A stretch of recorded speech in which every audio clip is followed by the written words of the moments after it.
أعوذ بالله من الشيطان الرجيم. بسم الله الرحمن الرحيم. الحمد لله الذي أنزل على عبده الكتاب ولم يجعل له عوجا قيما لينذر بأسا شديدا من لدنه ويبشر المؤمنين الذين يعملون الصالحات أن لهم أجرا حسنا ماكثين فيه أبدا وينذر الذين قالوا اتخذ الله ولدا ما لهم به من علم ولا لآبائهم كبرت كلمة تخرج من أفواههم إن يقولون إلا كذبا فلعلك باخع نفسك على آثارهم إن لم يؤمنوا بهذا الحديث أسفا إنا جعلنا ما على الأرض زينة لها لنبلوهم أيهم أحسن عملا وإنا لجاعلون ما عليها صعيدا جرزا أم حسبت أن أصحاب الكهف والرقيم كانوا من آياتنا عجبا إذ أوى الفتية إلى الكهف فقالوا ربنا آتنا من لدنك رحمة وهيئ لنا من أمرنا رشدا فضربنا على آذانهم في الكهف سنين عددا ثم بعثناهم لنعلم أي الحزبين أحصى لما لبثوا أمدا نحن نقص عليك نبأهم بالحق إنهم فتية آمنوا بربهم وزدناهم هدى وربطنا على قلوبهم إذ قاموا فقالوا ربنا رب السماوات والأرض لن ندعو من دونه إلها لقد قلنا إذا شططا هؤلاء قومنا اتخذوا من دونه آلهة لولا يأتون عليهم بسلطان بين فمن أظلم ممن افترى على الله كذبا وإذ اعتزلتموهم وما يعبدون إلا الله فأووا إلى الكهف ينشر لكم ربكم من رحمته ويهيئ لكم من أمركم مرفقا وترى الشمس إذا طلعت تزاور عن كهفهم ذات اليمين وإذا غربت تقرضهم ذات الشمال وهم في فجوة منه ذلك من آيات الله من يهد الله فهو المهتد ومن يضلل فلن تجد له وليا مرشدا وتحسبهم أيقاظا وهم رقود ونقلبهم ذات اليمين وذات الشمال وكلبهم باسط ذراعيه بالوصيد لو اطلعت عليهم لوليت منهم فرارا ولملئت منهم رعبا وكذلك بعثناهم ليتساءلوا بينهم قال قائل منهم كم لبثتم قالوا لبثنا يوما أو بعض يوم قالوا ربكم أعلم بما لبثتم فابعثوا أحدكم بورقكم هذه إلى المدينة فلينظر أيها أزكى طعاما فليأتكم برزق منه وليتلطف ولا يشعرن بكم أحدا إنهم إن يظهروا عليكم يرجموكم أو يعيدوكم في ملتهم ولن تفلحوا إذا أبدا وكذلك أعثرنا عليهم ليعلموا أن وعد الله حق وأن الساعة لا ريب فيها إذ يتنازعون بينهم أمرهم فقالوا ابنوا عليهم بنيانا ربهم أعلم بهم قال الذين غلبوا على أمرهم لنتخذن عليهم مسجدا سيقولون ثلاثة رابعهم كلبهم ويقولون خمسة سادسهم كلبهم رجما بالغيب ويقولون سبعة وثامنهم كلبهم قل ربي أعلم بعدتهم ما يعلمهم إلا قليل فلا تمار فيهم إلا مراء ظاهرا ولا تستفت فيهم منهم أحدا ولا تقولن لشيء إني فاعل ذلك غدا إلا أن يشاء الله واذكر ربك إذا نسيت وقل عسى أن يهديني ربي لأقرب من هذا رشدا ولبثوا في كهفهم 300 سنين وازدادوا 9 قل الله أعلم بما لبثوا له غيب السماوات والأرض أبصر به وأسمع ما لهم من دونه من ولي ولا يشرك في حكمه أحدا واتل ما أوحي إليك من كتاب ربك لا مبدل لكلماته ولن تجد من دونه ملتحدا واصبر نفسك مع الذين يدعون ربهم بالغداة والعشي يريدون وجهه ولا تعد عيناك عنهم تريد زينة الحياة الدنيا ولا تطع من أغفلنا قلبه عن ذكرنا واتبع هواه وكان أمره فرطا وقل الحق من ربكم فمن شاء فليؤمن ومن شاء فليكفر إنا أعتدنا للظالمين نارا أحاط بهم سرادقها وإن يستغيثوا يغاثوا بماء كالمهل يشوي الوجوه بئس الشراب وساءت مرتفقا إن الذين آمنوا وعملوا الصالحات إنا لا نضيع أجر من أحسن عملا أولئك لهم جنات عدن تجري من تحتهم الأنهار يحلون فيها من أساور من ذهب ويلبسون ثيابا خضرا من سندس واستبرق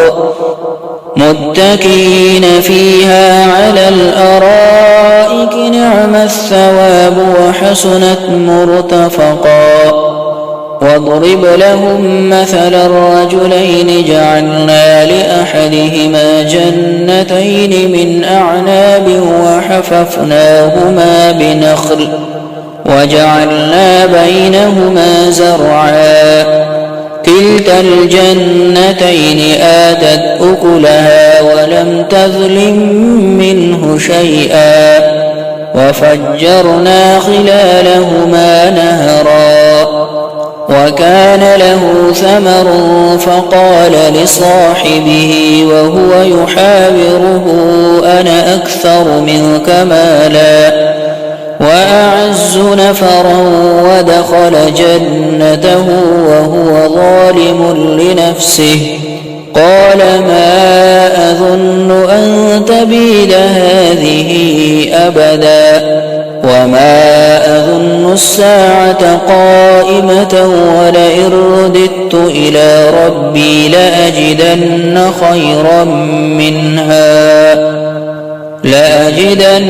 خيرا منها منقلبا قال له صاحبه وهو يحاوره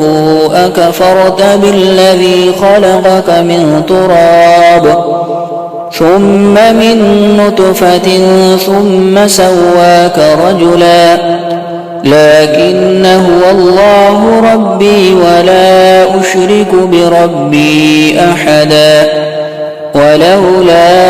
إذ دخلت جنتك قلت ما شاء الله لا قوة إلا بالله إن ترني أنا أقل منك مالا وولدا فعسى ربي أن يؤتيني خيرا من جنتك ويرسل عليها حسبانا من السماء فتصبح صعيدا زلقا أو يصبح ماؤها غورا فلن تستطيع له طلبا وأحيط بثمره فأصبح يقلب كفيه على ما أنفق فيها وهي خاوية على عروشها ويقول يا ليتني لم أشرك بربي أحدا ولم تكن له فئة ينصرونه من دون الله وما كان منتصرا هنالك الولاية لله الحق هو خير ثوابا وخير عقبا واضرب لهم مثل الحياة الدنيا كماء إن أنزلناه من السماء فاختلط به نبات الأرض فأصبح هشيما تذروه الرياح وكان الله على كل شيء مقتدرا المال والبنون زينة الحياة الدنيا والباقيات الصالحات خير عند ربك ثوابا وخير أملا ويوم نسير الجبال وترى الأرض بارزة وحشرناهم فلم نغادر منهم أحدا وعرضوا على ربك صفا لقد جئتمونا كما خلقناكم أول مرة بل زعمتم أن لن نجعل لكم موعدا ووضع الكتاب فترى المجرمين مشفقين مما فيه ويقول يا ويلتنا ما لهذا الكتاب لا يغادر صغيرة ولا كبيرة إلا أحصاها ووجدوا ما عملوا حاضرا ولا يظلم ربك أحدا وإذ قلنا للملائكة اسجدوا لآدم فسجدوا إلا إبليس كان من الجن ففسق عن أمر ربه أفتتخذونه وذريته أولياء من دوني وهم لكم عدو بئس للظالمين بدلا ما أشهدتهم خلق السماوات والأرض ولا خلق أنفسهم وما كنت متخذ المضلين عددا ويوم يقول نادوا شركائي الذين زعمتم فدعوهم فلم يستجيبوا لهم وجعلنا بينهم موبقا ورأى المجرمون النار فظنوا أنهم مواقعوها ولم يجدوا عنها مصرفا ولقد صرفنا في هذا القرآن للناس من كل مثل وكان الإنسان أكثر شيء جدلا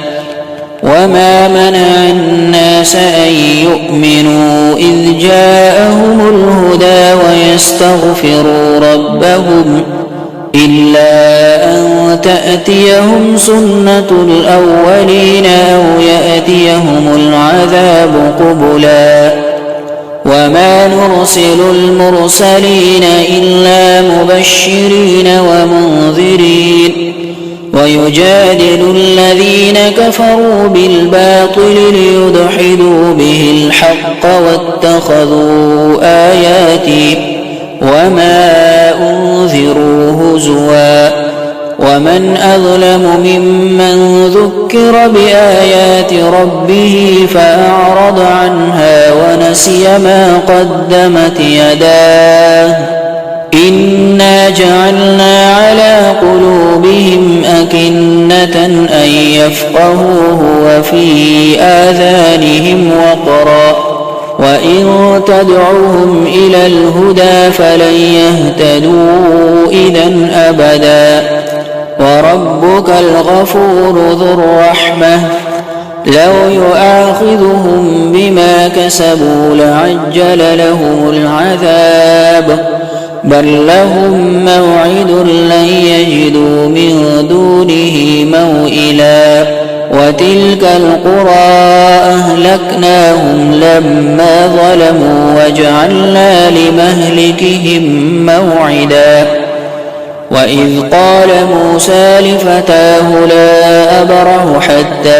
أبلغ مجمع البحرين أو أمضي حقبا فلما بلغا مجمع بينهما نسيا حوتهما فاتخذ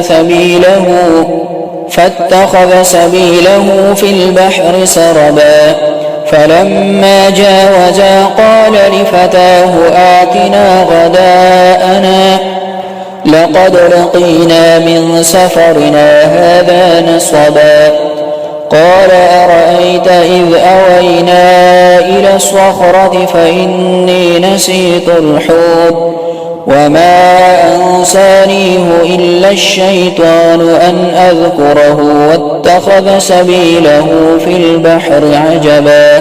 قال ذلك ما كنا نبغي فارتد على آثارهما قصصا فوجدا عبدا من عبادنا آتيناه رحمة من عندنا وعلمناه من لدنا علما قال له موسى هل أتبعك على أن تعلمني مما علمت رشدا قال إنك لن تستطيع معي صبرا وكيف تصبر على ما لم تحط به خبرا قال ستجدني إن شاء الله صابرا ولا أعصي لك أمرا قال فإن اتبعتني فلا تسألني عن شيء حتى أحدث لك منه ذكرا فانطلقا حتى إذا ركبا في السفينة خرقها قال أخرقتها لتغرق أهلها لقد جئت شيئا إمرا قال ألم أقل إنك لن تستطيع معي صبرا قال لا تؤاخذني بما نسيت ولا ترهقني من أمري عسرا فانطلقا حتى إذا لقيا غلاما فقتله قال أقتلت نفسا زكية بغير نفس لقد جئت شيئا نكرا قال ألم أقل لك إنك لن تستطيع معي صبرا قال إن سألتك عن شيء بعدها فلا تصاحبني قد بلغت من لدني عذرا فانطلقا حتى إذا أتيا أهل قرية استطعما أهلها فأبوا أن يضيفوهما فوجدا فيها جدارا يريد أن ينقض فأقامه قال لو شئت لاتخذت عليه أجرا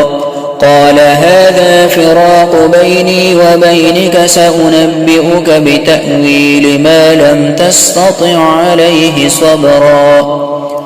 أما السفينة فكانت لمساكين يعملون في البحر فأردت أن أعيبها وكان وراءهم ملك يأخذ كل سفينة غصبا وأما الغلام فكان أبواه مؤمنين فخشينا أن يرهقهما طغيانا وكفرا فأردنا أن يبدلهما ربهما خيرا منه زكاة وأقرب رحما وأما الجدار فكان لغلامين يتيمين في المدينة وكان تحته كنز لهما وكان أبوهما صالحا فأراد ربك أن يبلغا أشدهما ويستخرجا كنزهما رحمة من ربك وما فعلته عن أمري ذلك تأويل ما لم تسطع عليه صبرا ويسألونك عن ذي القرنين قل سأتلو عليكم منه ذكرا إنا مكنا له في الأرض وآتيناه من كل شيء سببا فأتبع سببا حتى إذا بلغ مغرب الشمس وجدها تغرب في عين حمئة ووجد عندها قوما قلنا يا ذا القرنين إما أن تعذب وإما أن تتخذ فيهم حسنا قال أما من ظلم فسوف نعذبه ثم يرد إلى ربه فيعذبه عذابا نكرا وأما من آمن وعمل صالحا فله جزاء الحسنى وسنقول له من أمرنا يسرا ثم أتبع سببا حتى إذا بلغ مطلع الشمس وجدها تطلع على قوم لم نجعل لهم من دونها سترا كذلك وقد أحطنا بما لديه خبرا ثم أتبع سببا حتى إذا بلغ بين السدين وجد من دونهما قوما لا يكادون يفقهون قولا قالوا يا ذا القرنين إن يأجوج ومأجوج مفسدون في الأرض فهل نجعل لك خرجا على أن تجعل بيننا وبينهم سدا قال ما مكني فيه ربي خير فأعينوني بقوة أجعل بينكم وبينهم ردما آتوني زبر الحديد حتى إذا ساوى بين الصدفين قال انفخوا حتى إذا جعله نارا قال آتوني أفرغ عليه قطرا فما استطاعوا أن يظهروه وما استطاعوا له نقبا قال هذا رحمة من ربي فإذا جاء وعد ربي جعله دكاء وكان وعد ربي حقا وتركنا بعضهم يومئذ يموج في بعض ونفخ في الصور فجمعناهم جمعا وعرضنا جهنم يومئذ للكافرين عرضا الذين كانت أعينهم في غطاء عن ذكري وكانوا لا يستطيعون سمعا أفحسب الذين كفروا أن يتخذوا عبادي من دوني أولياء إنا أعتدنا جهنم للكافرين نزلا قل هل ننبئكم بالأخسرين أعمالا الذين ضل سعيهم في الحياة الدنيا وهم يحسبون أنهم يحسنون صنعا أولئك الذين كفروا بآيات ربهم ولقائه فحبطت أعمالهم فلا نقيم لهم يوم القيامة وزنا ذلك جزاؤهم جهنم بما كفروا واتخذوا آياتي ورسلي هزوا إن الذين آمنوا وعملوا الصالحات كانت لهم جنات الفردوس نزلا خالدين فيها لا يبغون عنها حولا قل لو كان البحر مدادا لكلمات ربي لنفد البحر قبل أن تنفد كلمات ربي ولو جئنا بمثله مددا قل إنما أنا بشر مثلكم يوحى إلي أنما إلهكم إله واحد فمن كان يرجو لقاء ربه فليعمل عملا صالحا ولا يشرك بعبادة ربه أحدا.